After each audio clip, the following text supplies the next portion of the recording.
si Abigail Galiosa. 12 taon na po ako dito sa Hong Kong bilang isang domestic helper. Sa mga naging employer ko, kinukuha ko po talaga is may bata kasi mahilig po talaga ako sa bata. Pagising ko po sa umaga, nagsasalang po muna ako ng pagkain ng almusal ng bata. Tapos yung bata, gigisingin ko. Nihanda ko naman po yung mga damit niya. Hey, don't hit yourself. Let's walk first.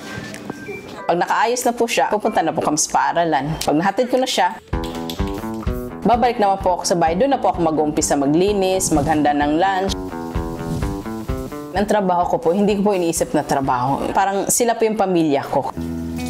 Yung 3 lang po naging goal ko noon sa pag-abroad. Una, mapatayuan ng bahay ang mama ko. Pangalawa, makabili ng sariling lupa. At pangatlo is yung mabigyan ng bahay ang ate ko.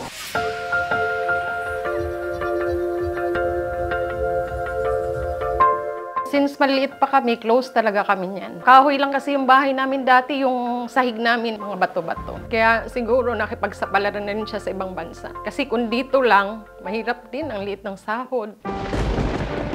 Sa tabing dagat kami nakatira. Sinira ni Yolanda. Inaawa man si Abigail sa akin dahil wala akong pera na ipatayo. Kaya sabi niya sa akin, Ma, magpagawa ka ng bagong bahay. Sa awa ng Diyos, nandyan, konkreto. Parang give ako po sa kanya. Kasi po mula nung namatay po yung papa ko, lahat po ng trabaho, pinasok niya.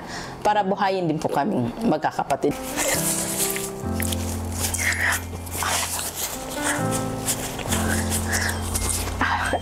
Nung nawala yung father namin, parang bumalik kami sa zero. Laki din niya ng sacrifice sa father ko. Pinapakita ko sa kanila na strong ako para po hindi po sila mag-alala. Pag nasa malayo ka, pag pinakita mo yung weakness mo sa family mo, sila po mismo manlulumo. Ayoko nang dagdagan yung mga problema nila. Dito po sa Hong Kong, ang Pasko po dito is ordinary day lang para sa amin. Kasi may trabaho pa rin po kami. Or kung may holiday man kami ng araw na yan, yun lang po magagather ng kasama yung mga kaibigan, kakain, or maki-Christmas exchange gift. Hello guys! Dito tayo ngayon sa isa sa lugar sa mga pinagtitipunan ng mga OFW dito sa Hong Kong. Thank you sa lahat ng mga tulong na nabigay niya sa amin. Ngayon, siya naman yung nag-sacrifice sa amin. Niintay ka namin makauwi dito soon para sa Christmas. Pangarap ko na sana mabuo yung pamilya namin. Bisitahin naman niya ako dito kay alam mo naman yung edad ko. Hindi natin alam kung hanggang kailan. Pag pumunta ako sa Santo Niño, niling ko na sana may time siya sa akin. Sabihin naman niya sa akin na love niya ako. Total, nanay naman ako. Iba naman ang papel ko sa buhay niya. Ang message ko lang sa kanila is sana maging masaya sila ngayong Pasko at maging healthy.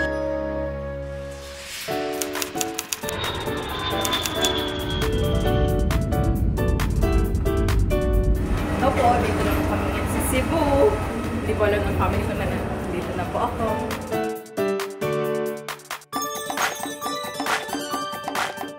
Hello po, nandito po ako ngayon sa isang remittance center sa Lapu-Lapu. Ngayon po magpapanggap po ako bilang isang teller at magpapadala po ako sa ate ko. Sabihin ko po sa kanya ipapakash out ko dito sa Lapu-Lapu.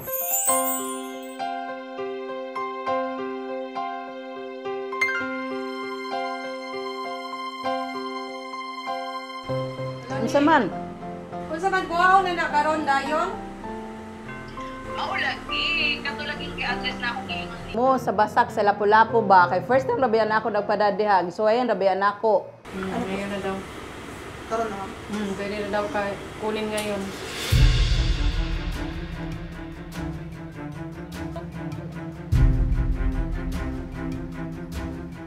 May hapon.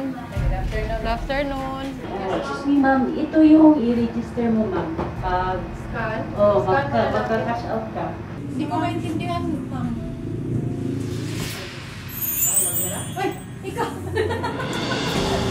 Sinin! Disunod pa! Scam! Ikaw!